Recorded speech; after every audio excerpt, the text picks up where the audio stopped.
Welcome back to Sports Update. I'm Matt Noah. This week, there have been many action-packed games, and we have all the scores, highlights, and recaps. And I'm Tyler Powers. Up first, we have girls and boys lacrosse updates on their games versus Newton North. That's right, and following that, we have the boys volleyball game and their highlights. Finally, we wrap up our show with an interview with some of the baseball players about their win versus Braintree. With highlights, recaps, and analysis, and much more, stay tuned for our weekly edition of Sports Update. Coming up next.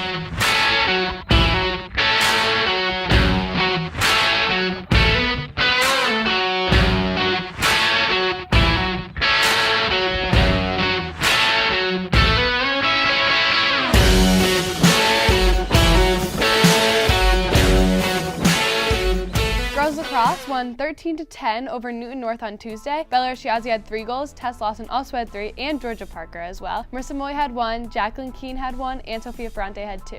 So, go us. On to boys volleyball. They dropped a tough one to Natick the Thursday before April break, getting swept 3-0.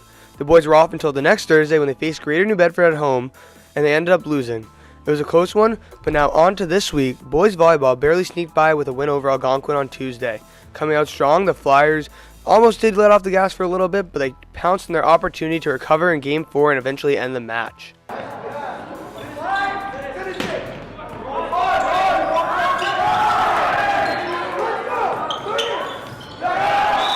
Boys varsity lacrosse had a great overtime win against Sohegan on Saturday. They came back from being down by 5 and tied the game in the last 20 seconds. Goal scorer was senior James Ross.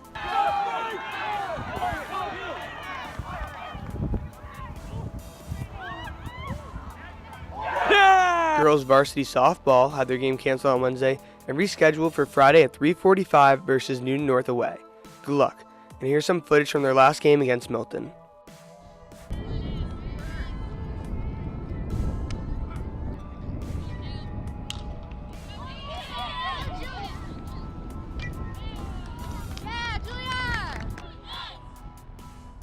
The Flyers baseball team upset number 2 ranked Braintree this week, and we got an interview with some of the star players to hear more. Big win the other day against Braintree. Big game from TC. Seeto defensively, and the offense came alive. So it's good to get back on track, get a big win against number 2 team in the state. This Friday, big one against Newton North, number 5 in the state. Should be a good one. Another upset coming. Looks like Nick Seeto's going to get the ball that game, so if you want to come out and see him put on a show, the offense put on some fireworks, come down to Bowditch 3:45 on Friday. So that wraps up this edition of Sports Update. That's right, and this week our Sports Update Athlete of the Week goes out to the baseball pitcher who threw a complete game, allowing 2 runs against the second best team, or ranked team, in the state in Braintree in their 10-2 win. Congrats to you, Tommy Clark. Congrats, Tommy. I'm Tyler Powers. And I'm Matt Noah, reporting for Flyer News.